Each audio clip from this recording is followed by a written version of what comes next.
Kerajaan Madani tidak pernah meminggirkan kaum India, malah pelbagai inisiatif sudah dilaksanakan bagi memperkasa komuniti berkenaan, kata Perdana Menteri Datuk Seri Anwar Ibrahim.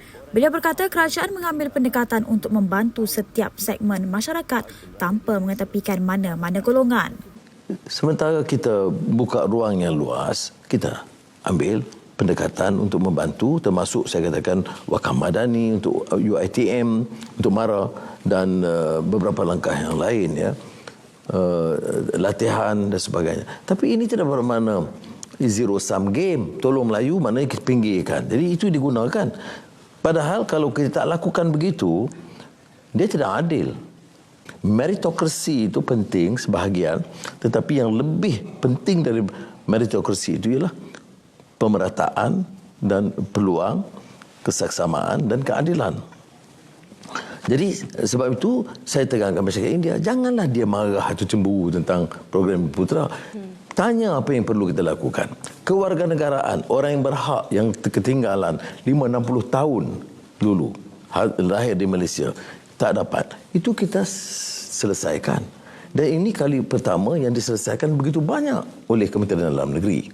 Beliau berkata demikian dalam program Soal Jawab Perdana Menteri bersama 4 stesen televisyen tempatan malam 1 Mei.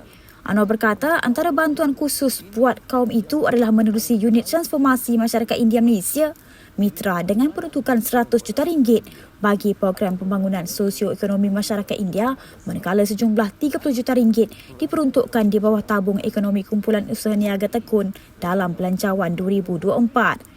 Difahamkan peruntukan menerusi mitra itu antaranya merangkumi program pendidikan termasuk latihan kemahiran dan bantuan kewangan bagi menampung yuran pengajian di Institut Pengajian Tinggi kepada keluarga B40 India di samping program pembangunan keusahawanan dan kerjaya masyarakat India termasuk dalam bidang pertanian dan ekonomi gig. Ia juga termasuk program pembangunan sosial dan kebajikan, kerohanian dan kesejahteraan masyarakat India juga dalam aspek kebudayaan, bahasa, kerohanian dan kesukanan terutama kepada kelompok masyarakat B40. Peruntukan RM30 juta di bawah tekun itu adalah bagi menyediakan skim pembangunan usahawan masyarakat India SPUMI untuk menyediakan kemudahan pembayaran mikro secara cepat dan mudah kepada usahawan dalam kalangan kaum India. Selain itu, Anwar berkata inisiatif lain termasuk peruntukan dana khas RM50 juta melalui Amanah Ikhtiar Malaysia bagi memperkasakan usahawan wanita India di samping agensi berkaitan kerajaan iaitu Petronas juga menyediakan beasiswa untuk kaum India dan syarikat itu turut menggajikan hampir 1,000 petugas dari kalangan kaum India, namun perkara itu tidak diwawarkan. Sebab itu saya kata, baik, boleh kritik. Ada yang belum dapat. Ya, orang Melayu komplain banyak lagi. Kami belum dapat ini, belum dapat ini. Orang India pun begitu, orang Cina pun begitu.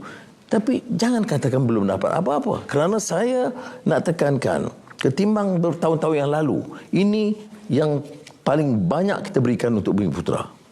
Ini juga paling banyak kita berikan kepada masyarakat India. Ataupun melalui MA 63 untuk Sabah dan Sarawak. Dan untuk perhatian kepada masyarakat Cina melalui SME yang jumlah juga puluh bilion ringgit. Janganlah dengar 1-2 orang bila kita bagi RM50 juta untuk sekolah-sekolah Cina. Riuh rendah. Padahal semasa Perikatan Nasional pun bagi, semasa Perikatan Nasional pun bagi, sebagai perpaduan pemberi. Tidak ada masalah. Yang kita bagi kepada sekolah-sekolah kebangsaan itu berbilion ringgit. Yeah. Ini sikap yang sebab itu saya kata cara halus menghasut, membenci orang.